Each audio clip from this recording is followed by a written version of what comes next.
Shalom, perkenalkan nama saya Ingrid Woley, NIM 18142011178, kelas A1 semester 6, Fakultas Keperawatan, Universitas Pembangunan Indonesia Manado.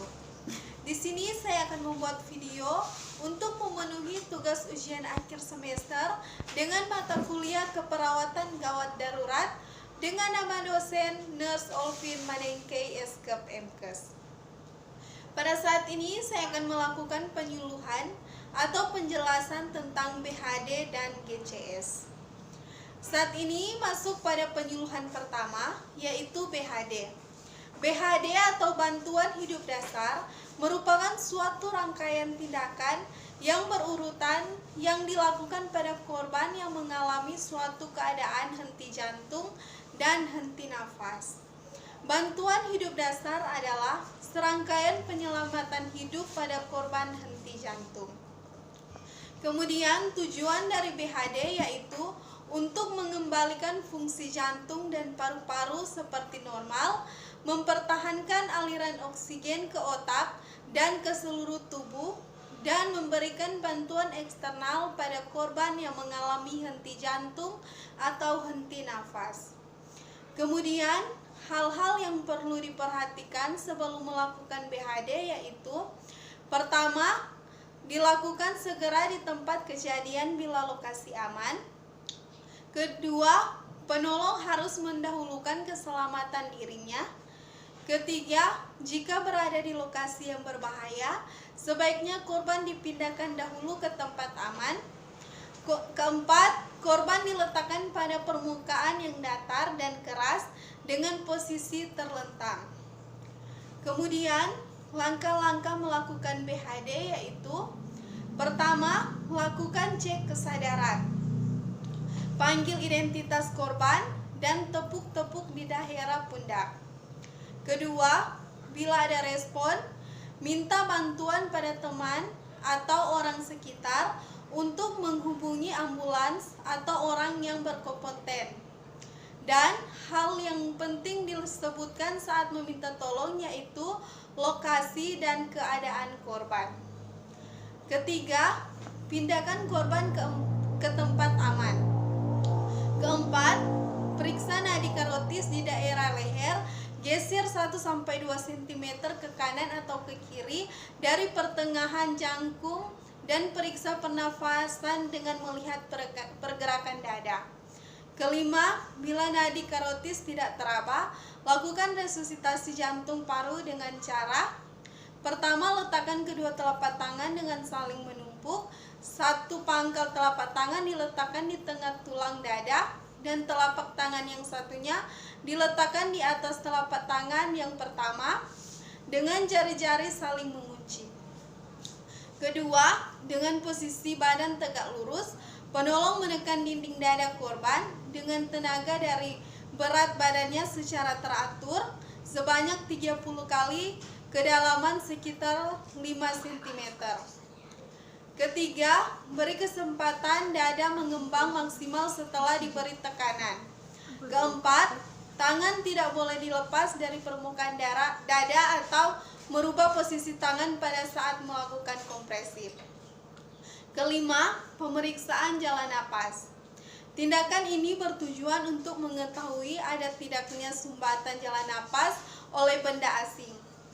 Jika terdapat sumbatan, harus dibersihkan dahulu. Kalau sumbatan berupa cairan, dapat dibersihkan dengan jari telunjuk atau jari tengah yang dilapisi dengan sepotong kain. Sedangkan sumbatan oleh benda keras dapat dikorek dengan menggunakan jari telunjuk yang dibengkokkan. Mulut dapat dibuka dengan teknik cross finger, di mana ibu jari diletakkan berlawanan dengan jari telunjuk pada mulut korban. Kemudian, membuka jalan napas. Setelah jalan napas dipastikan bebas dari sumbatan, pembebasan jalan napas dapat dilakukan dengan cara tengada kepala, topang dagu atau hip tilt chin lift, dan manuver pendorongan mandibula. Teknik membuka jalan napas yang direkomendasikan untuk orang awam dan petugas kesehatan adalah tengada kepala, topang dagu. Kemudian berikan 2 kali bantuan nafas dari mulut ke mulut 1 kali per detik. Kemudian bantuan nafas yang diberikan harus efektif, ditandai dengan dada korban jelas terangkat saat diberi bantuan nafas. Ulangi poin 1-7 sebanyak 4 kali. Berikut evaluasi. Setelah melakukan resusitasi jantung paru sebanyak 5 kali, lakukan evaluasi dengan memeriksa kembali nadi karotis dan pernafasan. Jika nadi karotis tidak teraba, lakukan kembali RGP sebanyak 5 kali. Jika nadi karotis teraba namun tidak bernafas, lakukan bantuan nafas sebanyak 10-12 kali per menit. Jika nadi karotis teraba dan terlihat bernafas, berikan posisi recovery pada korban. Selanjutnya masuk pada penyuluhan kedua, yaitu tentang GCS. Pertama, pengertian GCS.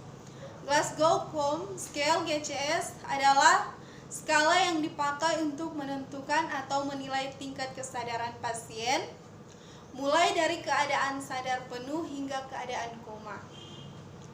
Kedua, tujuan dari GCS yaitu untuk menentukan atau menilai tingkat kesadaran dan memberikan pertolongan darurat bagi pasien cedera kepala. Kemudian, derajat kesadaran yaitu yang pertama, Compos Mentis GCS 14-15, yaitu kesadarannya masih normal atau sadar sepenuhnya dan dapat menjawab semua pertanyaan. Kedua, Apatis GCS 12-13, yaitu keadaan kesadaran yang segan untuk berhubungan dengan keadaan sekitarnya dan sikapnya acuh tak acuh. Ketiga, Somnolent GCS 10-11, yaitu kesadaran menurun, respon psikomotor yang lambat, mudah tertidur, namun kesadaran dapat pulih bila dirangsang atau mudah dibangunkan, tetapi jatuh tertidur lagi. Keempat, delirium GCS 9-7, yaitu penurunan tingkat kesadaran seseorang yang disertai kekacauan motorik dan siklus tidur bangun yang terganggu. Kelima, stupor GCS 4-6, yaitu penurunan kesadaran yang menyebabkan seseorang sama sekali tidak dapat merespon percakapan. Yang keenam, koma GCS 3, koma yaitu penurunan kesadaran yang terendah atau terparah. Itulah penyuluhan serta penjelasan dari saya tentang BHD dan GCS. Semoga bermanfaat dan mohon maaf jika ada salah kata atau ucapan. Akhir kata, saya ingin mengajak saudara sekalian untuk bergabung bersama kami di Perguruan Tinggi Universitas Pembangunan Indonesia Manado, karena di Universitas Pembangunan Indonesia Manado ada begitu banyak pilihan fakultas seperti Fakultas Keperawatan ditambah dengan profesi nurse, Fakultas Hukum, Fakultas Pertanian, Fakultas Sastra, Fakultas Teknik, dan Fakultas Fisip. Maka dari itu, saya mengajak yang masih bingung memilih perguruan tinggi, ayo bergabung bersama kami menjadi bagian dari Universitas Pembangunan Indonesia Manado. Maju UNPI, Jaya UNPI, terima kasih.